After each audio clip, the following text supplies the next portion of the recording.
we don't talk about healing or trauma. It's nonsense. Oh God. Okay. And I know there's going to be people triggered about how dare you? My pain is real. My suffering is real. Examine it.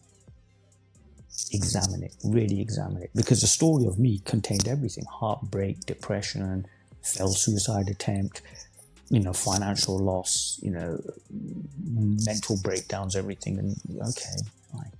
Welcome to the Ascent Academy shortcast where we keep climbing the mountain of life one step at a time. You said the joke is that you get there to realize that you are already there. Yeah, this is all a That's the joke. ultimate wow. This Like is yeah, wow. this is a joke. You're so serious. And I'm just saying this just generally, you're so serious. Your pain is so real.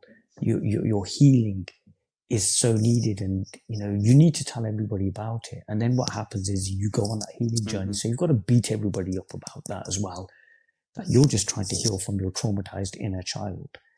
And it's all so serious until we see the transparency of the story. When we see that the story isn't real. And when we see the story isn't real, we realize it was a joke. It's almost like sometimes people can cry, sometimes people laugh. Most of the time, there's this real sense of relief. You just kind of see people just sigh and go, because it's basically saying, I can stop pretending now. And I can stop pretending is so powerful. And that's when you can see, like literally, you can see when somebody's wearing their story. They walk in wearing their story. They walk in wearing this pair of clothes, believing it's the only pair of clothes that they'll ever wear. And yet they've got an entire wardrobe. And it's incredible because you are going to absolutely beat the living daylights out of everybody around you until you reach the Holy Land. Your flaw is that you don't want to reach the Holy Land because you've put the Holy Land into the future, because there will always be something to resolve. That proverbial peeling back the layers of the onion, there will always be another layer. And if there isn't another layer, you'll find another layer. And the whole point of someone who is living in that reality is to say, stop. And in that stopping, everything drops away. Then we don't talk about healing or trauma. It's nonsense. Oh God. Okay. And I know there's going to be people triggered about how dare you? My pain is real. My suffering is real. Examine it. Examine it. Really examine it. Because the story of me contained everything: heartbreak, depression, failed suicide attempt, financial loss, mental breakdowns, everything. And okay, fine. And now you see it's just a story, even to the point where Where is that story right now? that What is the actuality of that story if we the examine that? story was that I was sitting on the side of a hill looking for myself, and yet I was there. The story is a distraction from who you are. And what we do is we embellish the story. That's what I'm getting into.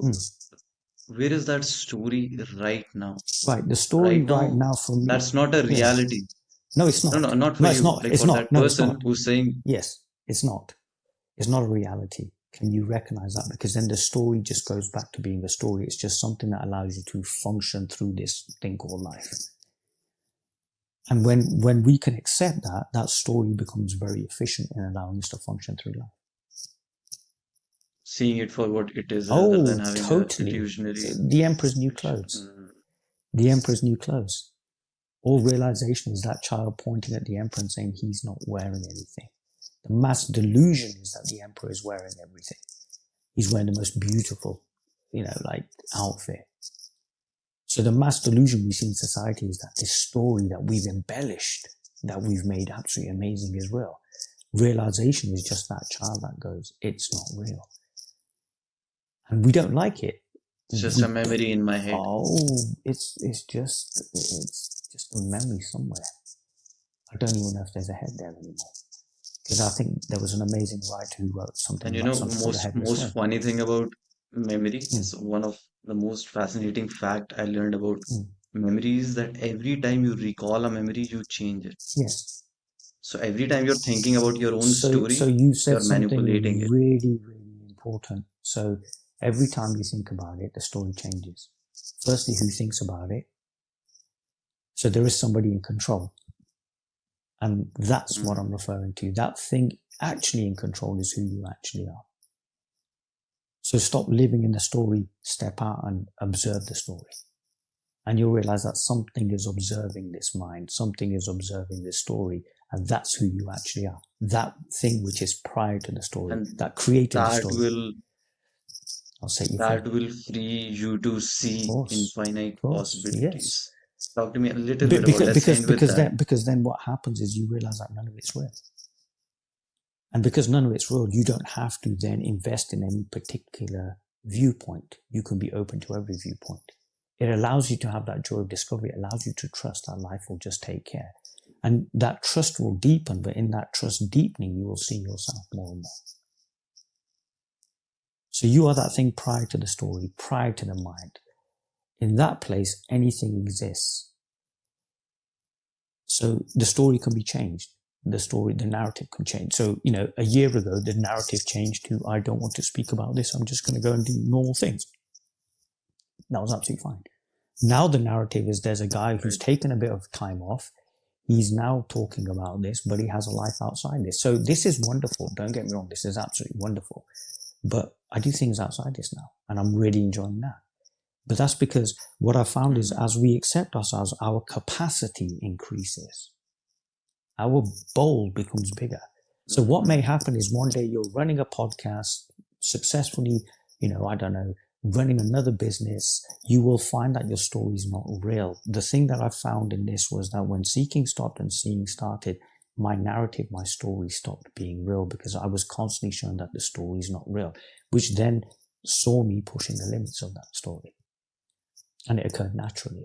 So, your suffering, although so real all those years ago, has been disproven. Because if it was true, you wouldn't be running a podcast now.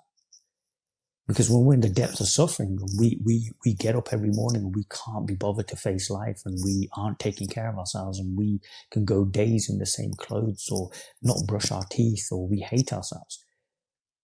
When we are conscious, so I don't know where I go, but wow, I'm so excited by that. And that wow doesn't mean, just excitement. There's going to be fear. There's going to be trepidation.